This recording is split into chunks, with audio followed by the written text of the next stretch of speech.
जय हिंद साथियों, नमस्कार। मैं भोजपुरी गायक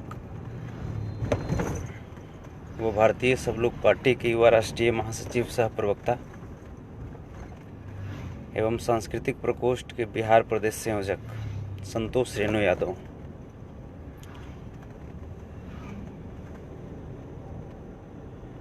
दोस्तों, अभी मैं पटना के लिए निकल रहा हूँ। एक प्रेस कॉन्फ्रेंस को एड्रेस करना है।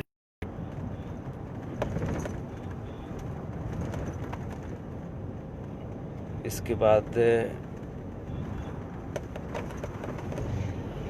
फिर पुनः अपने गांव में आ जाऊंगा, क्योंकि अभी गांव में कुछ काम चल रहा है घर पे, इस वजह से। साथियों, रघुवंश बाबू कि अचानक इस दुनिया से चले जाना बिहार समेत हिंदुस्तान की राजनीति में एक बहुत बड़ा शून्य पैदा कर देने जैसा घटना घटा है।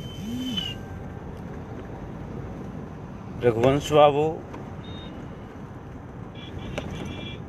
6 जून 1946 को वैशाली में जन्म लेकर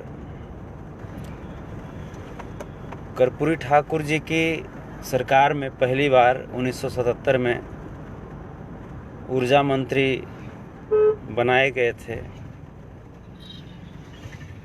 और फिर वहाँ से उनकी हिंदुस्तान की सेवा करने की जो कारवां थी वो कल तक जारी रहा।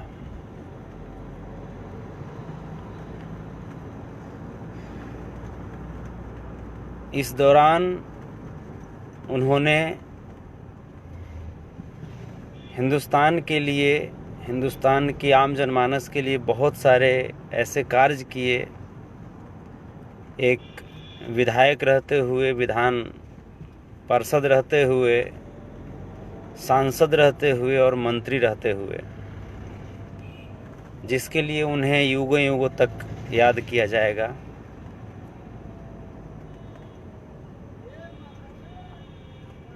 आदरणीय स्वर्गीय रघुवंश बाबू जी को हम मनरेगा मैन के रूप में भी जानते हैं, क्योंकि मनरेगा योजना की शुरुआत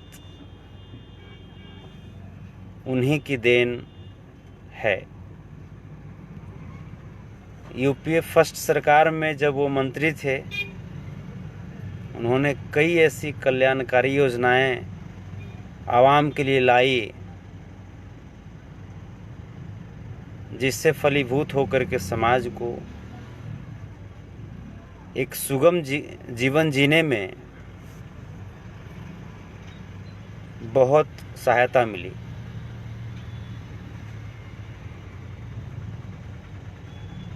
रघुवंश बाबू हिंदुस्तान के उन चुनिंदा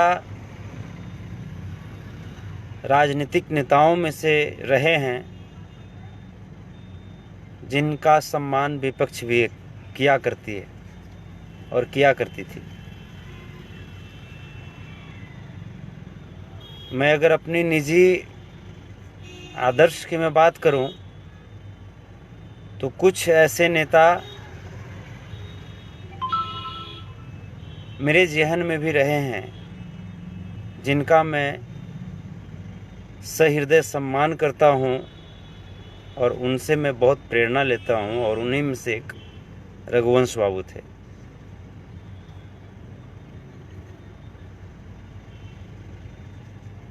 रघुवंश बाबू जहाँ कहीं भी हैं, हम ईश्वर से कामना करेंगे कि उनकी पवित्र आत्मा को शांति प्रदान करें। उनके प्रियजनों को, उनके समर्थकों को, उनके परिजनों को ईश्वर इस हृदय विदारक घड़ी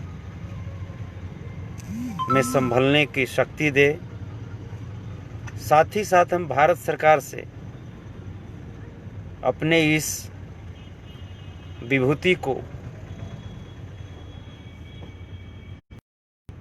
भारत रत्न से सम्मानित करने की मांग करते हैं।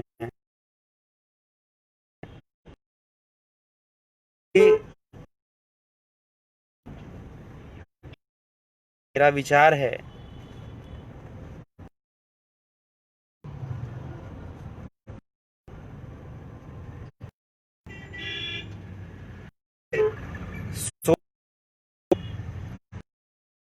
वाले जनसेवक को सम्मान करके भारत रत्न। इस लाइव के माध्यम से मैं अपनी बात को पुनः दोहराता हूँ। इस लाइव के माध्यम से जितने भी राजनीतिक दल हैं, मैं उनसे यह आग्रह करता भारत सरकार से स्वर्गीय श्री रघुवंश प्रसाद सिंह जी उर्फ ब्रह्म बाबा, मनरेगा मैन, बहुत सारे नाम उनके चाहने वालों ने उनके लिए रखा। ब्रह्म बाबा के नाम से वैशाली में उन्हें पुकारा जाता था, बहुत ही दुलार के साथ, बहुत ही प्यार के साथ। सभी राजनीतिक दल हैं, सभी राजनीतिक दल अपना अपना एक प्रस्ताव स्वर्गीय श्री रघुवंश बाबू के लिए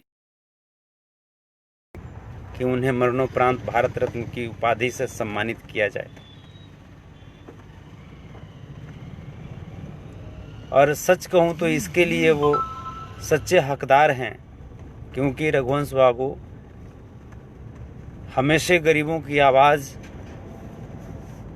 बनकर जिंदगी जिए और राजनीति किए। उनकी राजनीति की एक आदर्श थी, उनका एक अपना विचार था, स्पष्ट राजनीति, प्रखर वक्ता, सीधा संवाद। ये सब आभूषण थे रघुवंश बाबू के राजनीतिक करियर के।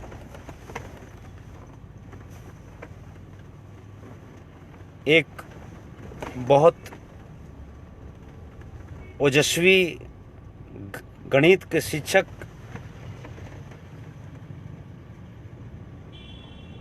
इतने बड़े राजनीति के शिखर पे पहुंचकर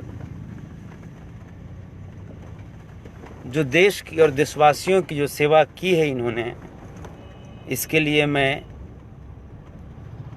इन्हें कोटि कोटि नमन करता हूं, इनको प्रणाम करता हूं। और आप सब से भी मैं कहता हूं कि एक मुहिम छेड़ा जाए, भारत रत्न फॉर रघुवंश बाबू। जय हिंद, जय भारत साथियों। आप सब अच्छे से रहें। एक दोस्त ने लिखा है कि तूफानी भैया के बारे में कोई अपडेट है। हाँ जी, अपडेट है, अच्छे हैं और बहुत जल्द में भी लगता है कि एक आध महीने के अंदर में वो आप सबों के सामने गीत संगीत के माध्यम से प्रकट होंगे, आप सबों के सामने आएंगे। आप सब जिस प्रकार से उन्हें स्नेह प्यार दे करके, दुआ दे करके वापस इस दुनिया में लाए हैं, उन्हें और भी प्यार आशीर्वाद देते रहिए और ऐसे ही सभी कलाकारों को प्यार करते रहिए, खुद को भी प्यार करते रहिए, अपने माता पिता की सेवा करते रहिए। फिर मिलेंगे अगले लाइव में। जय हिंद, जय भारत, प्रणाम।